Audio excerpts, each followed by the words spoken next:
एक तो ये जो इंट्रा पार्टी इलेक्शंस है ना, ये सियासी जमातों के दरमियान कोई कंपैरेटिव एनालिसिस का खेल नहीं है, क्योंकि ये सब जमातों का एक आइन और कानून नहीं है कि आप मुआजना कर लें कि जी सब जमातें जो हैं वो एक जैसे इंट्रा पार्टी इलेक्शंस कराती हैं। जब पाकिस्तान के आइन और कानून में हर सियासी जमात को अपना अलग आइन और कवायद बनाने की इजाज़त है, तो उनके इंट्रा पार्टी इलेक्शंस भी अपने अलग आइन और कवायद के तहत होते हैं। मतलब जो मुस्लिम लीग नून में इलेक्शन का तरीक़ाकार है वो पीटीआई में नहीं है, जो पीटीआई में है वो पीपल्स पार्टी में नहीं है, जो पीपल्स पार्टी में है वो एमक्यूएम में नहीं है, जो एमक्यूएम में है वो जेयूआई में नहीं है, जो जेयूआई में है वो जमात इस्लामी में नहीं है। तो हमारे जो दोस्त इसको कंपैरेटिव एनालिसिस का खेल बना रहे हैं कि देखें जी वहाँ ऐसा हुआ तो यहाँ भी ऐसा हो सकता है, तो आप उनका आइन कॉपी कर लें, उनके कवायद कॉपी कर लें और अपने आइन और अपना कवायद ख़त्म करके और फिर उनके साथ अपना मुआवजा कर लें, क्योंकि फिर कंपैरेटिव एनालिसिस के लिए तो एक जैसे आइन और एक जैसे कवायद की ज़रूरत है। लिहाजा मुझे ये बहस तो बहुत ही फजूल लग रही है कि जी चूँकि उनके ऐसे हो गए थे तो हमारे ऐसे भी जायज़ करार दे दिए जाएँ। भाई आपके जायज़ करार दिए जाएंगे आपके आइन और कवायद के मुताबिक, उनके जायज़ करार दिए गए हैं उनके आइन और कवायद के मुताबिक। आप अपने आइन में ऐसा लिखवा लें कि हमारा 15 मिनट में होगा, अनअपोज होगा, ये होगा, इलेक्शन कमीशन उनके तहत कर लेगा। तो मेरे ख्याल में जो लोग इसको कंपैरेटिव एनालिसिस का खेल भी बना रहे हैं वो इस बुनियादी फ़र्क को नज़रअंदाज कर रहे हैं कि हर सियासी जमात का अपना आइन और कवायद है और वो उनके मुताबिक चल रही है। और इलेक्शन कमीशन ने देखना भी यही है कि तहरीक इंसाफ ने अपने आइन और कवायद के मुताबिक क्या इंट्रा पार्टी ठीक करा दी हैं। इलेक्शन कमीशन उनको ये नहीं कह रहा कि आपको इलेक्शन कमीशन के कवायद के मुताबिक अपने इंट्रा पार्टी कराएं, वो कह रहे हैं पीटीआई के ही कवायद और आइन के मुताबिक अपने इंट्रा पार्टी कराएं। तो आपने भी आमिर साहब जो अपनी गुफ्तगू में कहा ना कि सब जमातों के एक जैसे होते हैं और मैं सब जमातों के को, तो मुझे ये बहुत 2 दिन से सुनने को मिल रहा है कंपैरेटिव एनालिसिस, और मैं समझता हूँ कि ये खेल ही नहीं है कंपैरेटिव एनालिसिस का। तो इसमें कंपैरेटिव एनालिसिस की दलील कहाँ से आ गई? नहीं मुजम्मिल, ये कंपैरेटिव एनालिसिस की बात नहीं है। What I am saying is, जो मैं point that I was trying to make was कि हर सियासी जमात के जो इंट्रा पार्टी इलेक्शन होते हैं उनके अंदर कम से कम एक चीज का ख्याल जरूर रखा जाता है कि वो किसी ऐसे तरीके से ना हो कि उनके ऊपर एतराज उठाया जा सके। That is all that I was saying. मैं कोई कंपैरेटिव एनालिसिस नहीं कर रहा था, मैं सिर्फ ये कह रहा था कि कोई भी पार्टी अपने सियासी जमात अपने गरूर और तकब्बुर में आकर हमें ये नहीं कहती कि जी मैं इनकी परवाह नहीं करता। आपने सुना है कभी आसिफ जरदारी साहब को ये कहते हुए कि मैं इंट्रा पार्टी इलेक्शन की परवाह नहीं करता? कभी नवाज शरीफ के मुंह से ये बात सुनी है कि मैं इंट्रा पार्टी इलेक्शन की परवाह नहीं करता?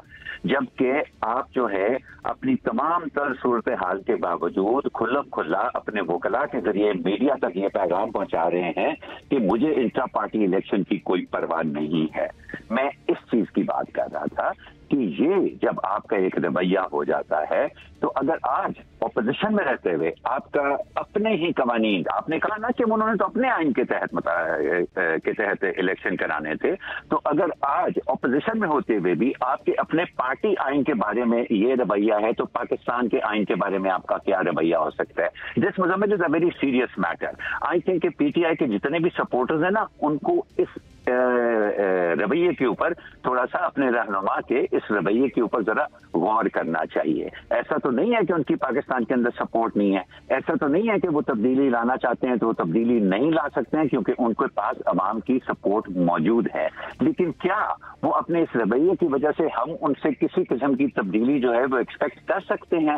That is the big question. तब्दीली के नाम पे ये पार्टी बनी थी और तब्दीली के नाम पे सामने आई थी और तब्दीली की ख्वाहिश रखने वाले इनको 2018 में लेके आए थे ना, लेकिन क्या इस रवैये के साथ ये पार्टी तब्दीली ला सकती है? मुझे actually I am angry at PTI for what it has done, क्योंकि इससे सियासत को नुकसान पहुंचाया है, उसने अपनी सियासत को और मुल्क की सियासत को नुकसान पहुंचाया है। मेरा गुस्सा इस बात का। अंबर वो कहते हैं कि अगर तब्दीली लानी है तो फिर आप दूसरों से अपना मुआवजा तो ना करें। मेरा भी ये सवाल है, फिर अगर तब्दीली लानी है तो ये दलील कहाँ से आ गई कि वो ऐसा करता है तो मुझे भी करने दें? भाई आप तो चेंज के लिए हैं, चेंज तो ख़त्म हो गया जब आपने कहा कि वो चूंकि ऐसा करता है तो मुझे भी ऐसा करने का हक है।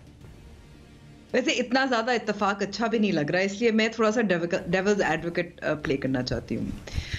हम उनके नजरिया नुक्ते नजर से देखें। यार लेट मुजम्मिल डू इट। अंबर मुजम्मिल को करने दो। नहीं, वो पाकिस्तान तहरीक इंसाफ के हक में कभी नहीं बात करेंगे, तो ये जो काम है ना, ये बोझ मुझे ही उठाना पड़ेगा, तो मैं उठा लेती हूँ।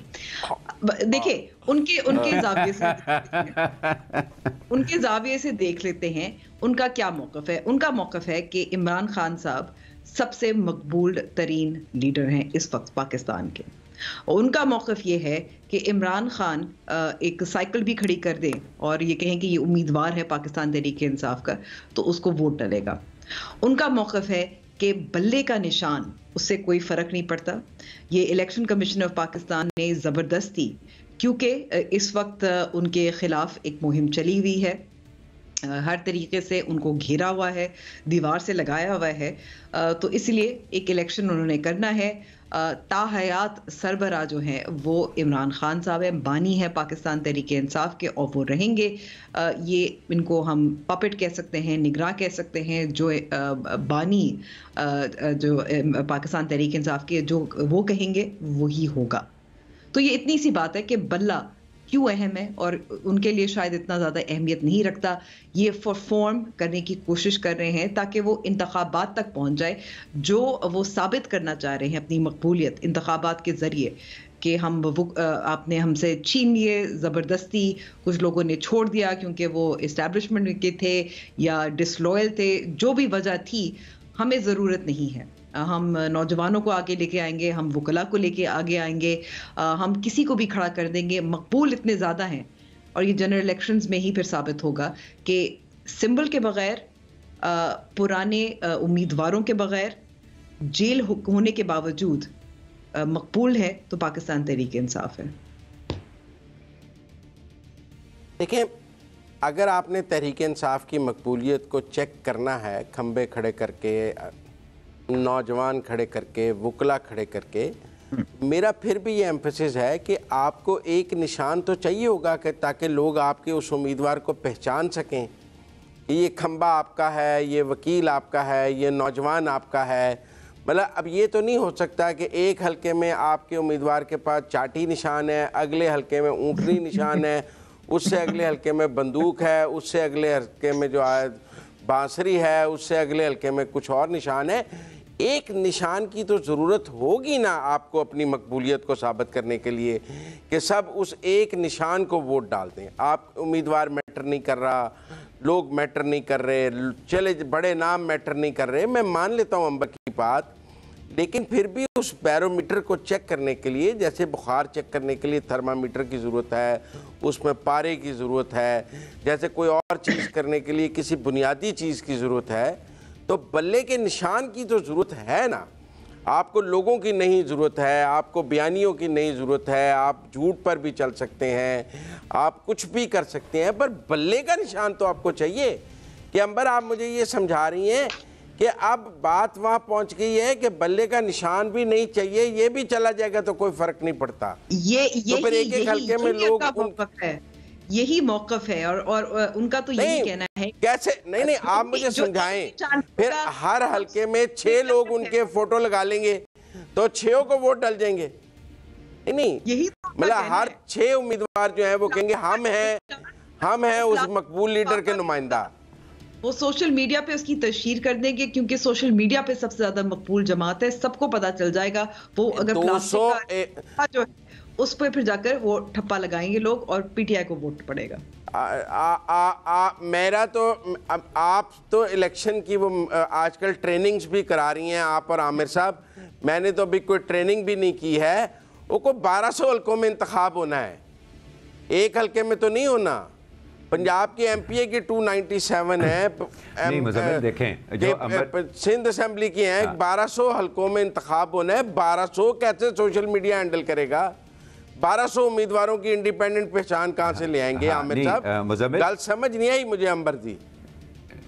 हाँ नहीं, नहीं वो अंबर ये नहीं, मुझे जहाँ तक अंबर की बात समझ आई मुजम्मिल, मुझे कह रही थी कि बल्ले का निशान ना हो पार्टी। नहीं, अंबर कह रही है निशान की जरूरत ही नहीं है, बगैर निशान के भी मैंने ये नहीं कहा, पौधे दे, ये नहीं कहा, ये नहीं कहा, पार्टी का यही कहा, नहीं कहा, रिवाइंड करके सुन लेना, यही कहा है। मैंने कहा था कि बल्ले के निशान, पार्टी का जो निशान होगा बल्ले की जरूरत नहीं है, पार्टी का निशान, नया निशान नहीं मिल जाएगा। पार्टी के निशान की बात कर रही हूँ, इनफरादी उम्मीदवारों के निशान की बात नहीं करी। पार्टी का निशान कोई भी होगा, भाई पार्टी के अगर वो तहरीके इंसाफ को निशान ही नहीं देंगे अगर इंट्रा पार्टी इलेक्शन हो, बल्ले की बात नहीं है, कोई निशान भी नहीं मिलेगा, एज पार्टी एग्जिस्ट नहीं करेगा, party will be knocked out ना, अगर इंट्रा पार्टी ठीक ना हो, पार्टी जो है वो नॉकआउट हो सकती है उसके अंदर। लेकिन हाँ, लेकिन मुजम्मिल वेरी क्विकली यहाँ पे आई थिंक आप हमेशा मुझे रोकते हैं कि ज़्यादा मैं तारीख में ना जाऊँ। नया निशान के साथ सेटल होना भी ना कोई इतना आसान काम नहीं होता। हमने ये काम देखा हुआ 1993 में